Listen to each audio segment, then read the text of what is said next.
Selamat pagi semuanya, perkenalkan saya Yuliana Sriwahyuni Nasution dari kelas pagi B semester 2 Fakultas Psikologi. Di sini saya akan menjelaskan materi tentang psikologi sosial dari topik 9 sampai topik 14, di mana mata kuliah psikologi sosial ini diampu oleh Ibu dosen Rianda. Tarikan interpersonal adalah suatu sikap positif dan negatif yang kita bentuk terhadap orang lain, atau sikap seseorang mengenai orang lain, di mana ketertarikan meliputi evaluasi atau penilaian sepanjang suatu dimensi yang sangat berkisar dari sangat suka hingga sangat tidak suka.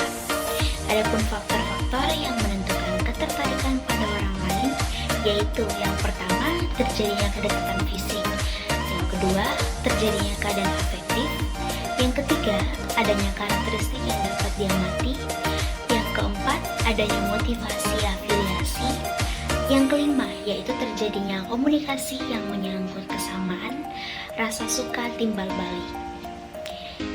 Kedekatan fisik kontak awal antara dua orang seringkali berdasarkan pada kedekatan fisik. Nah, jadi semakin dekat jarak fisik, semakin besar pula kemungkinan dua orang atau lebih akan mengalami kontak secara langsung dan pastinya mengalami paparan berulang. Paparan berulang itu di antara kedua individu biasanya menimbulkan efek atau perasaan positif yang berakibat pada ketertarikan dan paparan berulang stimulus yang baru dan menakutkan secara bertahap hingga dapat menjadi aman dan dikenal pengecualian terhadap paparan berulang. Nah, jika reaksi awal seseorang terhadap orang lain sangat negatif, maka paparan berulang menimbulkan rasa tidak suka yang lebih besar.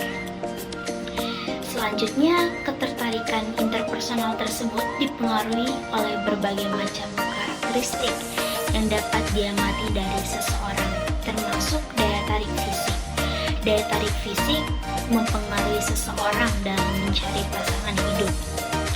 Orang-orang akan membuat penilaian yang positif terhadap mereka yang penampilannya oke, dan sebaliknya orang-orang akan membuat penilaian negatif terhadap mereka yang penampilannya tidak oke, seperti bau, jelek, tidak rapi. Dan penjelasan yang positif terhadap daya tarik orang lain akan menimbulkan rasa suka atau tertarik pada orang tersebut.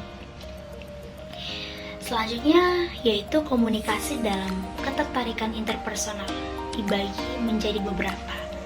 Yang pertama itu adalah kesamaan. Kesamaan sikap attitude yang menunjukkan kesamaan keyakinan, nilai-nilai, minat, juga kesamaan sikap. Orang-orang jauh lebih menyukai orang yang memiliki sikap yang serupa daripada orang yang memiliki sikap yang tidak serupa. Yang kedua adalah rasa suka timbal balik. Rasa suka timbal balik ini adalah ketertarikan terhadap orang yang tertarik pada kita. Kita menyukai ketika disukai dan dievaluasi positif, dan kita tidak suka ketika tidak disukai dan dievaluasi negatif. Lalu adapun cara-cara mempermudah orang untuk menyukai kita ataupun saya. Yang pertama yaitu mampu mengendalikan faktor-faktor kedekatan. Yang kedua, menciptakan efek yang positif. Yang ketiga, memaksimalkan penampilan kita dan melihat lebih dari sekedar penampilan. Yang keempat, menekankan kesamaan dan mengabaikan perbedaan. Yang kelima, mengingat untuk mengekspresikan sentimen positif, bukan negatif. Yang terakhir adalah beberapa teori yang bisa menjelaskan mengapa manusia bisa saling tertarik satu dengan yang lain. Teori-teori tersebut adalah yang pertama, teori kognitif. Teori kognitif ini menekankan proses berpikir sebagai dasar yang menentukan tingkah laku. Tingkah laku sosial ini pun dipandang sebagai suatu hasil atau akibat dari proses akal. Jadi jika seseorang berpikir bahwa orang lain dapat memberikan keseimbangan terhadap apa yang kita cari, maka kemungkinan besar juga kita akan menyukainya. Yang kedua adalah teori penguatan. Nah, teori penguatan ini berusaha menemukan bagaimana ketertarikan datang untuk pertama kalinya. Dasar teori ini mungkin cukup sederhana, yaitu bahwa orang ditarik oleh hadiah dan ditolak oleh hukuman. Semua ketertarikan antar pribadi diterangkan dalam hal belajar, di mana untuk berhubungan secara positif dengan hadiah dan untuk berhubungan secara negatif dengan hukuman, perangsang hukuman. Kita kemudian akan menjadi lebih tertarik kepada orang-orang yang menghadiahi atau menghargai kita daripada orang-orang yang menghukum kita dengan kritikan atau menghina diri kita sendiri. Yang ketiga, yang terakhir yaitu teori interaksionis. Nah, teori ini dikembangkan di dalam situasi alamiah di mana suatu keputusan selalu dihubungkan kepada situasi sosial di mana seseorang menemukan dirinya. Teori ini menitikberatkan pada ketertarikan antar pribadi sebagai suatu konsep. Ini adalah perilaku prososial. Perilaku prososial adalah perilaku menolong yang menguntungkan bagi orang lain tanpa mengharapkan sesuatu imbalan apapun dan dilakukan secara sukarela tanpa adanya tekanan. Nah, menurut Musain dan kawan-kawan, terdapat beberapa aspek perilaku prososial, yaitu yang pertama ada berbagi atau sharing, kesediaan untuk berbagi perasaan dengan orang lain, baik suka maupun duka. Yang kedua itu adalah menolong atau helping, yaitu kesediaan untuk menolong orang lain yang sedang berada dalam kesulitan. Terus yang ketiga ada berdermawan atau istilahnya donating, yaitu kesediaan untuk memberikan secara sukarela sebagian besar barang miliknya kepada orang lain yang membutuhkan. Yang keempat ada kerjasama atau istilahnya cooperating, yaitu kesediaan untuk bekerja sama dengan orang lain guna tercapainya suatu tujuan. Yang kelima ada jujur atau honesty, yaitu kesediaan untuk tidak berbuat curang terhadap orang lain di sekitarnya.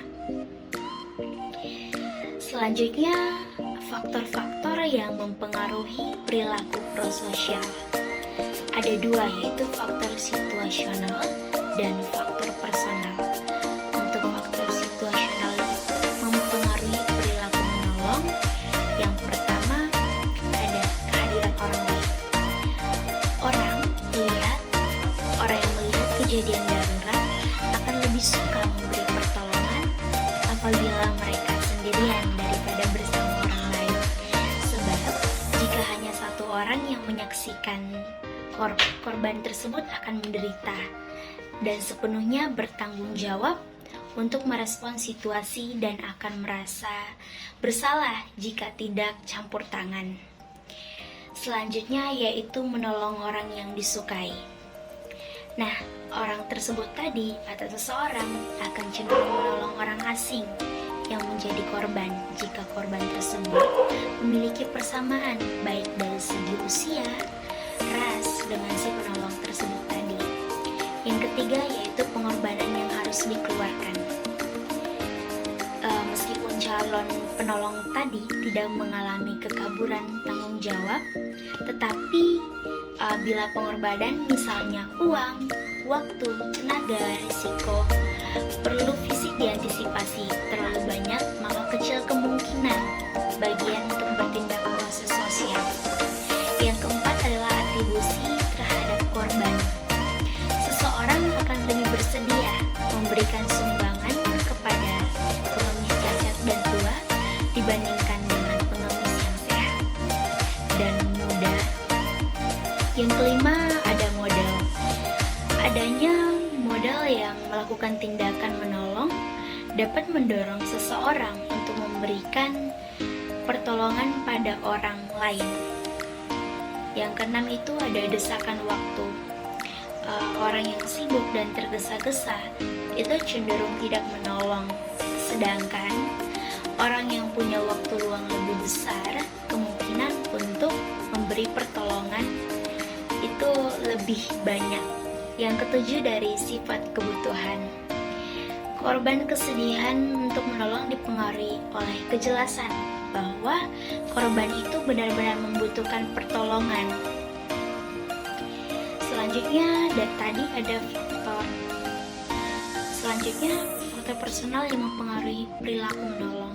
Yang pertama itu ada suasana hati atau mood. Yang kedua itu adalah sifat atau kepribadian. Yang ketiga jenis kelamin. Yang keempat usia. Dan yang kelima rasa bersalah. Jadi pada saat bystander dihadapkan pada situasi darurat seperti kecelakaan lalu lintas, kebakaran, bencana alam, melalui bystander memiliki 5 tahap pengambilan keputusan untuk menolong, yaitu yang pertama ada tahap perhatian, di mana di tahap ini seseorang terlalu sibuk memperhatikan lingkungan sekitarnya, dia gagal untuk menyadari situasi darurat yang nyata terjadi, sehingga pertolongan tadi tidak akan diberikan karena tidak adanya kesadaran bahwa keadaan gawat darurat terjadi. Yang kedua yaitu tahap interpretasi situasi. Ketika seseorang yang potensial menolong tidak kelihatan sepenuhnya apa yang terjadi, mereka itu cenderung untuk menahan diri dan menunggu informasi lebih lanjut. Yang ketiga yaitu tahap muncul tidaknya asumsi untuk bertanggung jawab. Nah, ketika individu memberikan perhatian kepada beberapa kejadian eksternal dan menginterpretasikannya sebagai situasi darurat, perilaku prososial akan dilakukan hanya jika orang tersebut mengambil tanggung jawab untuk menolong. Yang keempat yaitu tahap mengetahui apa yang harus dilakukan pada tahap ini. Nah, pada tahap ini bystander harus memiliki pengetahuan dan keterampilan untuk memberikan pertolongan yang sesuai. Yang kelima yaitu tahap pengambilan keputusan. Nah, pada tahap ini si bystander harus memutuskan untuk menolong. Jika tidak, maka alasan baik sendiri tidak menolong karena takut akan konsekuensi negatif. Selanjutnya adalah perilaku agresif. Perilaku agresif adalah suatu perilaku yang dilakukan untuk menyakiti, mengancam, atau membahayakan individu atau objek-objek menjadi sasaran perilaku, baik secara fisik maupun verbal, baik secara langsung maupun tidak langsung. Nah, ada 3 kelompok perspektif yang menjelaskan dinamika penyebab perilaku agresif. Yang pertama yaitu perspektif agresif dari keadaan internal. Menurut perspektif psikoanalisis seperti yang dikatakan oleh Sigmund Freud, bahwa dalam diri manusia selalu mempunyai potensi bawah sadar, yaitu suatu dorongan untuk merusak diri atau thanatos. Nah, selanjutnya menurut perspektif etologis, perilaku agresif itu disebabkan oleh faktor insting dalam diri manusia, dan perilaku agresif tersebut dilakukan dalam rangka adaptasi secara evolusioner. Baik, selanjutnya menurut perspektif sosiologi, perilaku agresif ini berkembang karena adanya kompetisi sosial, yaitu kompetisi terhadap sumber daya. Menurut perspektif biologis, perilaku agresif ini disebabkan oleh meningkatnya hormon testosteron. Yang kedua dari perspektif belajar sosial. Perilaku manusia sebagian besar merupakan perilaku yang dipelajari.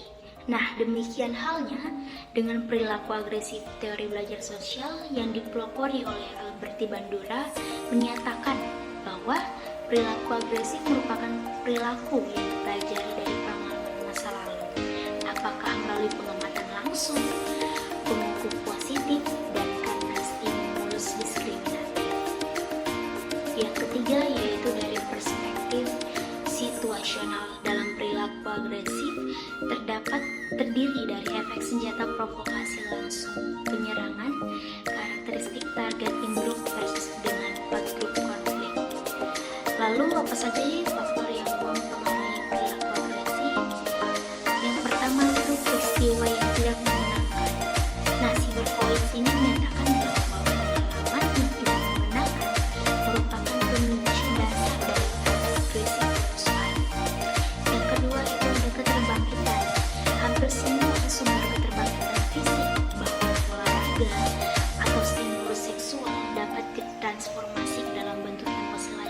hati marah.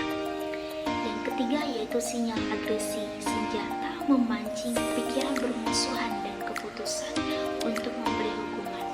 Yang keempat itu ada pengaruh media. Keterpaparan pada kekerasan di media itu dapat meningkatkan kemungkinan perilaku melakukan agresi dan kasar dalam konteks jangka panjang dan jangka pendek.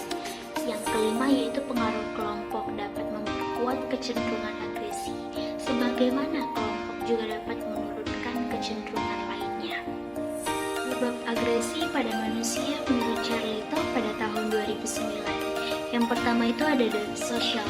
Manusia cenderung untuk membalas dengan derajat agresi yang sama atau sedikit lebih tinggi daripada yang diterimanya atau balas dendam. Yang kedua yaitu personal. Pola tingkah laku berdasarkan kepribadian sering diungkapkan bahwa lelaki lebih agresif daripada perempuan. Yang ketiga yaitu kebudayaan nilai dan norma yang mendasari sikap dan tingkah laku masyarakat juga berpengaruh terhadap agresivitas satu kelompok. Yang keempat situasional, ketidaknyamanan akibat panas menyebabkan kerusuhan dan bentuk-bentuk agresi lainnya. Yang kelima sumber daya, manusia senantiasa yang memenuhi kebutuhannya. Daya dukung alam merupakan salah satu pendukung utama, namun tak selama yang mencukupi kebutuhan manusia. Yang keenam ada media massa, yaitu contoh kekerasan terjadi di sekitar individu, baik secara langsung maupun melalui media yang memberi dorongan difuri untuk bertindak agresi.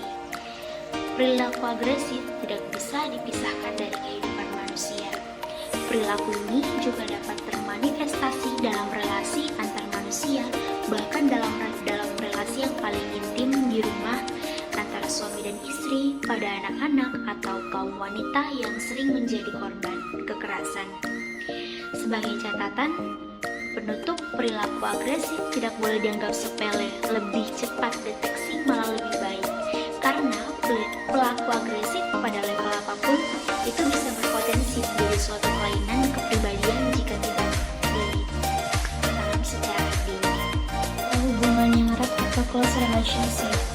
Suatu hubungan dapat disebut hubungan yang erat bila di dalamnya terdapat saling ketergantungan atau interdependensi yang kuat.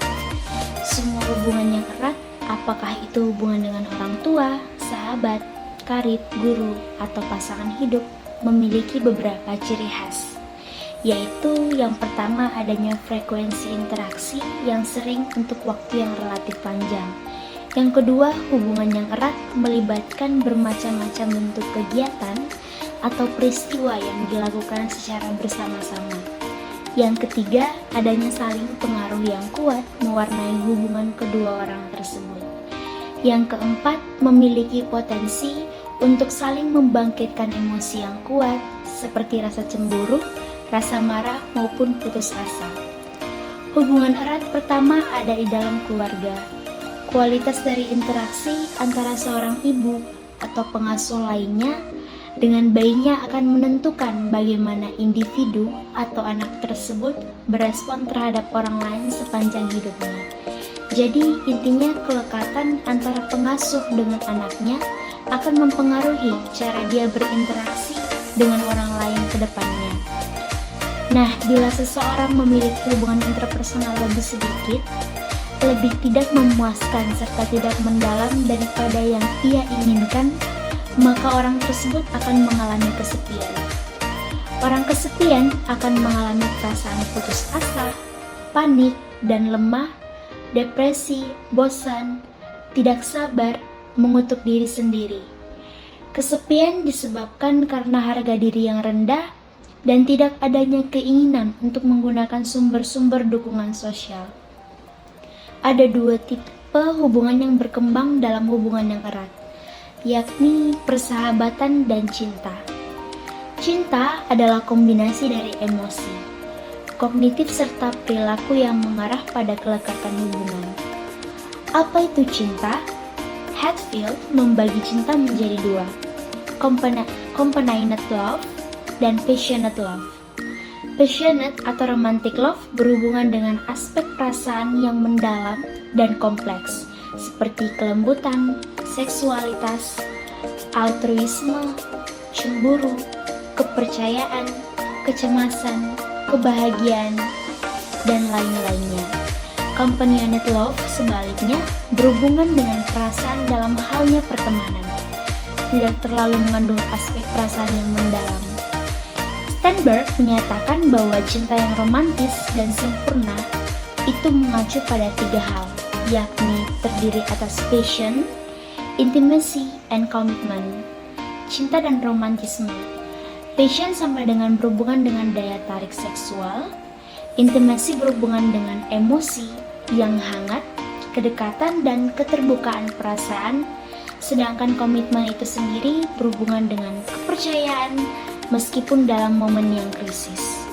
Gaya kelekatan memberikan pengaruh utama pada kemudahan orang-orang berteman, cara mereka berinteraksi dengan orang lain, keberhasilan mereka dalam membina hubungan.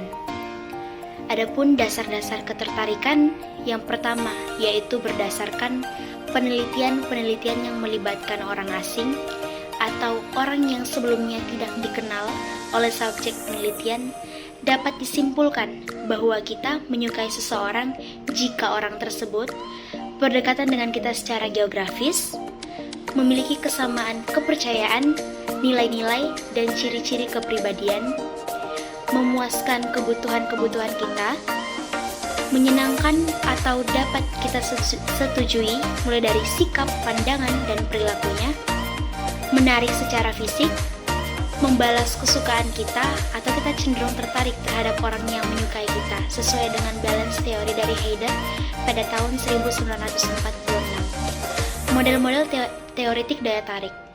Terdapat 2 model yang dipertimbangkan di sini, yaitu yang pertama teori penguat atau teori afek, reinforcement or effect theory. Teori ini menjelaskan daya tarik interpersonal dengan bersandar pada konsep reinforcement, yakni kita menyukai orang lain yang memberikan reward atau hal-hal yang menyenangkan kepada kita, dan kita tidak menyukai orang-orang yang memberikan punishment atau hal-hal yang tidak menyenangkan kepada kita. Yang kedua itu ada teori pertukaran sosial atau social exchange theory. Social exchange theory secara khusus itu menghubungkan relasi antara 2 orang dengan pengeluaran atau kerugian cost dan perolehan atau keuntungan yang didapat oleh masing-masing. Individu dalam kelompok. Untuk disebut sebagai kelompok, ada persyaratan fisik yang harus dipenuhi, seperti ada beberapa individu yang berinteraksi dan saling tergantung untuk mencapai tujuan bersama, dan ada juga persyaratan non-fisik seperti persepsi sebagai satu kesatuan serta perasaan sebagai bagian dari kelompok ini. Nah, pemahaman ini membedakan kelompok dengan agregat.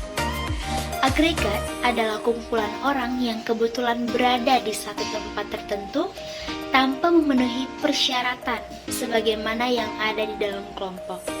Contohnya orang-orang yang berada di dalam sebuah konser. Nah, kelompok sendiri tadi memberikan manfaat bagi individu, yaitu yang pertama, kelompok memenuhi kebutuhan individu untuk merasa berarti dan dimiliki. Yang kedua, yaitu kelompok sebagai sumber identitas diri. Yang ketiga, kelompok sebagai sumber informasi tentang dunia dan tentang diri kita. Selanjutnya, struktur kelompok terdiri dari peran, status, jejaring komunikasi, sosialisasi kelompok, norma, dan kohesivitas. Yang pertama adalah peran. Peran adalah serangkaian tingkah laku yang dijalankan dan atau diharapkan dijalankan oleh anggota kelompok yang memiliki posisi tertentu di dalam kelompok. Yang kedua adalah status. Status adalah posisi seseorang anggota kelompok di dalam hierarki kelompok berdasarkan prestasi, penghormatan, atau keistimewaan yang membedakan dirinya dengan anggota lain di dalam kelompok tersebut. 3. Kelompok di dalam kelompok. Komunikasi sangat penting bagi kelompok karena anggota kelompok dengan perannya masing-masing perlu berkoordinasi untuk mencapai tujuan kelompok. Yang selanjutnya adalah norma. Seperti yang kita ketahui, norma sangat penting bagi kelompok karena ia mengatur bagaimana anggota kelompok tersebut bertindak. Yang kelima adalah kohesivitas. Kohesivitas kelompok ini penting karena ia berfungsi untuk menyatukan beragam anggota menjadi satu kelompok. Yang keenam yaitu sosialisasi kelompok. Sosialisasi kelompok adalah bagaimana kelompok berubah dari waktu ke waktu karena anggotanya berinteraksi sehingga terjadi perubahan struktur hubungan dan peran di dalam kelompok. Berbagai penelitian menunjukkan bahwa adanya orang lain, dalam hal ini kelompok, memengaruhi tingkah laku individu. Performa individu dapat meningkat dengan adanya kelompok atau yang sering kita sebut dengan fasilitasi sosial atau malah menurun atau yang kita sering sebut dengan inhibisi sosial. Fasilitasi sosial adalah dampak terhadap kinerja yang berasal dari kehadiran orang lain terhadap kinerja. Kehadiran orang lain ini akan meningkatkan kinerja seseorang bila ia memiliki keterampilan tinggi dalam tugas yang dilakukannya, tetapi akan mengganggu atau menurunkan kinerja bila ia tidak memiliki keterampilan tinggi. Selanjutnya, social loafing. Pengurangan motivasi dan usaha terjadi ketika individu bekerja secara kolektif atau rame-rame dalam kelompok dibandingkan ketika bekerja individual. Pengalaman keputusan kelompok.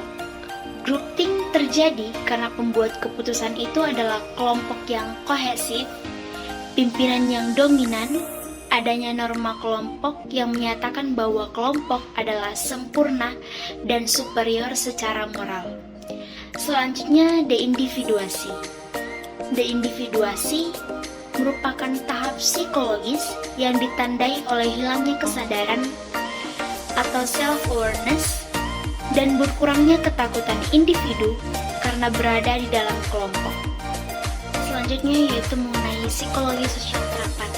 Psikologi sosial terapan yaitu bagian dari ilmu psikologi sosial yang menerapkan konsep metode teori, prinsip atau temuan penelitian psikologi sosial yang digunakan untuk mengerti dan memahami atau memberi solusi atas masalah-masalah sosial yang terjadi di Indonesia.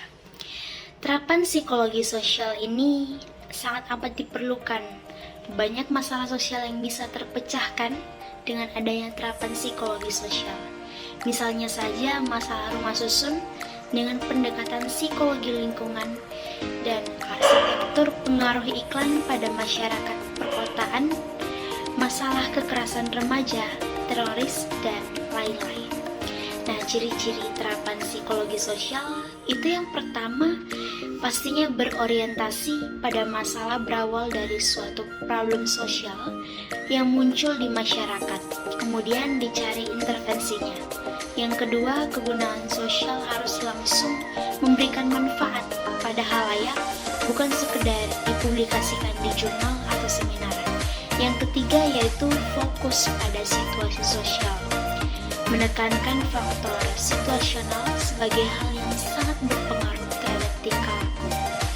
Yang keempat, pendekatan yang meluas dalam melihat masalah sosial. Para peneliti harus memiliki pendekatan yang komprehensif untuk memahami masalah. Yang kelima yaitu setting lapangan, yaitu kondisi yang diteliti adalah alami tempat masyarakat yang melakukan aktivitas keseharian. Nah, contoh penelitian terapan psikologi di Indonesia yang pertama yaitu tentang anti-teror. Apa yang ada dalam benak mereka? Psikologi para pembom bunuh diri di Indonesia. Berdasarkan hasil penelitian, teroris Indonesia, khususnya pelaku bom bunuh diri, mempunyai ciri-ciri psikososial yang sangat berbeda dari rekan-rekan mereka sesama pelaku bom bunuh diri di Timur Tengah. Jadi tidak ada kaitan antara kemiskinan, pendidikan yang rendah, psikopat, skizofrenia, serta neurosis dengan bom bunuh diri. Tetapi sangat dipengaruhi oleh faktor nilai-nilai dan logika yang berbeda dari orang lain pada umumnya. Memasukkan ideologi agama yang radikal dari Amerika Serikat adalah musuh Islam, surga sudah menunggu menanggung mereka sebagai syuhada. Membunuh kafir atas nama Allah dibenarkan oleh agama. Sekian penjelasan materi dari saya, mulai dari topik 9 hingga topik 14 matkul psikologi sosial. Semoga apa yang saya sampaikan bisa diterima oleh Ibu Rianda, dan apa yang saya sampaikan ini bisa bermanfaat bagi teman-teman semua yang menonton. Sekian dan terima kasih.